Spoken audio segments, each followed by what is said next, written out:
ଓଡ଼ିଆ ସାହିତ୍ୟର ବ୍ୟାସକବି ଓ ଆଧୁନିକ ସାହିତ୍ୟର ଜନକ କିଏ? ଉତ୍ତର ଫକୀର ମୋହନ ସେନାପତି। ଓଡ଼ିଆ ସାହିତ୍ୟର ପ୍ରଥମ କ୍ଷୁଦ୍ରଗଳ୍ପର ନାମ କ'ଣ? ଉତ୍ତର ରେବତୀ।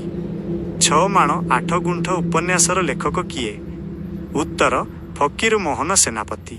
କବିବର ଉପାଧିରେ କିଏ ପରିଚିତ? ଉତ୍ତର ରାଧାନାଥ ରାୟ।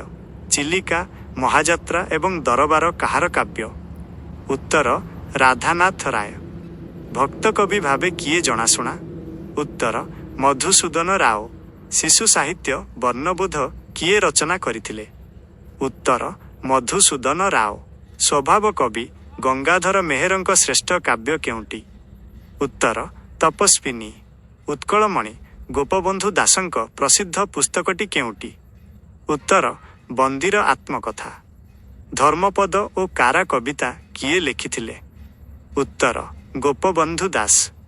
ପଲ୍ଲୀକବି ଭାବେ କିଏ ପରିଚିତ? ଉତ୍ତର ନନ୍ଦକିଶୋର ବଳ। କଳାଜୟୀ ଉପନ୍ୟାସ ମାଟିର ମଣିଷର ଲେଖକ କିଏ? ଉତ୍ତର କାଳିନ୍ଦୀ ଚରଣ ପାଣିଗ୍ରାହୀ। ପ୍ରଥମ ଓଡ଼ିଆ ନାଟକ କେଉଁଟି?